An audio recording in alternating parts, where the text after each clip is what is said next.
A lot of people have been asking me what the difference is between the paleo diet and the ketogenic diet. There can be some overlap between paleo and keto, and I'm going to explain that.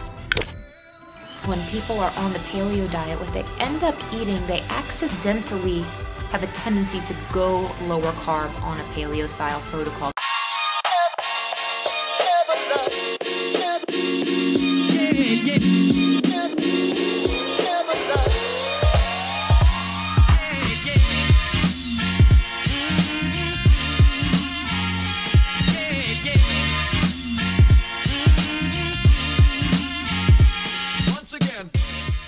Hey, what's up YouTube? It's Christine with Gauge Girl Training, an online meal planning and coaching service.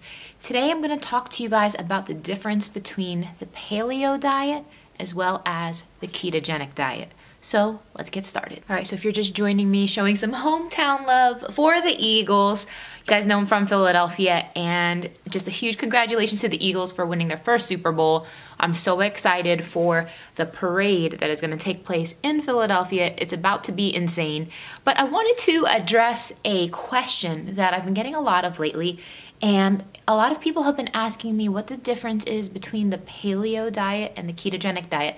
As you guys know, I did go keto last year. I am no longer on the ketogenic diet, and I'll explain that in more detail on a personal health update style video about myself, but I'm no longer on that regimen, and I'll explain why. However, I do think that the ketogenic diet is an amazing protocol. It can help a lot of people under certain circumstances. Let's first start with what is the paleo diet. I don't like the word diet. I think a lot of you guys know that by now. I'm all about living a healthy lifestyle and utilizing your macronutrients to help you make the best choices for your personal health needs and goals. However, all that being said, when people think of paleo, paleo is not necessarily a strict diet, if that makes sense. The word paleo does not imply a caloric deficit. What the paleo diet is, in my professional opinion, I view it as an elimination diet, because the paleo diet encourages you to move away from gluten, grains, as well as lactose, dairy, processed food, soy, as well as legumes.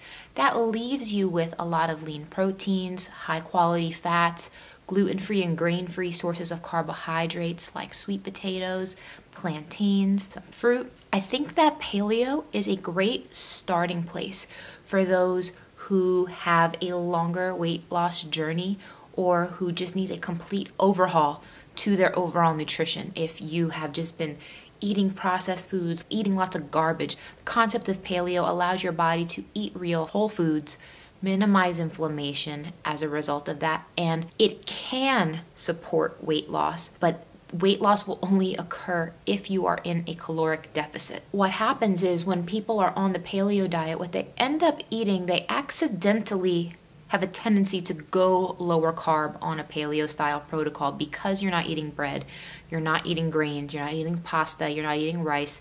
What does that leave?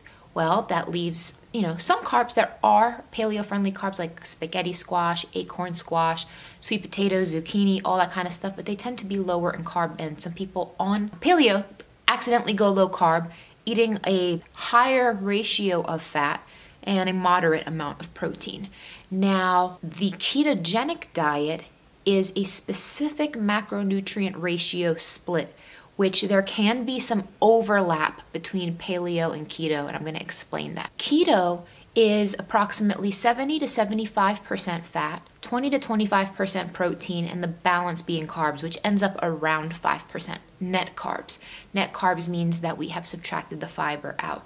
Now, because keto is so low carb, it can be very similar to paleo. However, there are some key differences. When you're on paleo, you are not at a fixed macronutrient ratio split in order for paleo to be effective. I see paleo as a lifestyle overhaul. I think there are benefits to the paleo diet. However, it can be limiting if it's not dialed in for your goals. You can be on paleo and still have the right amount of carbs you need and the right amount of proteins and the right amount of fats for your goals if you combine paleo with a macros-based approach to nutrition. And all the macros-based approach to nutrition is utilizing the information of what your food is made up of to make your nutrition choices. So I have a paleo protocol, which is macros-based. It's great for shredding, and you can stay paleo, eating things like cauliflower as your carbs, sweet potatoes, zucchini, but still be dialed in for fat loss. Now, the way the ketogenic diet works, the ketogenic diet allows your body to burn healthy fats for fuel. Once your body is used to burning fat for energy, it's a lot easier for your body to tap into stored body fat as a fuel source, because your body is now told, use your fat for fuel as opposed to using glycogen, which is from carbohydrates. And because your body is relying on fat, there are stubborn parts of the body, which is just stored body fat, that the body is unable to tap into when you continuously eat carbs, because you need to complete your glycogen first before you get into that place where you're going to be utilizing your stored body fat for fuel. So keto has benefits for those who are insulin resistant, for those who have allergies to carbohydrates, who have digestive issues, but paleo and keto are not one and the same. So I hope that clarifies the main differences between paleo and keto. Paleo doesn't really have any strict boundaries of ratios where it tends to be higher fat, but it doesn't necessarily need to be higher fat. If you are interested in learning more about the ketogenic approach, I am offering a new 6-week shred ketogenic edition, where that challenge will be starting on February 18th. And in addition to all the other 6-week shred protocols, but this one will be 100% pure keto plan. And it's unlike my low carb, high fat protocol, where I take you lower and lower in carbs, higher and higher in fat, ending up with a keto protocol.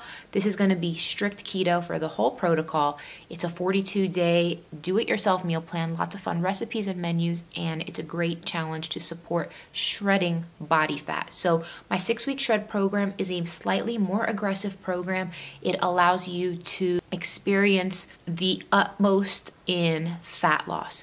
So if you are on a ketogenic protocol and you are interested in participating in this challenge, you will love it. It is a macros-based approach, lots of great foods, lots of great menus, as well as an entire community of people to join in the challenge with you. So thank you guys for watching, and comment any questions you have below. See you in the next one.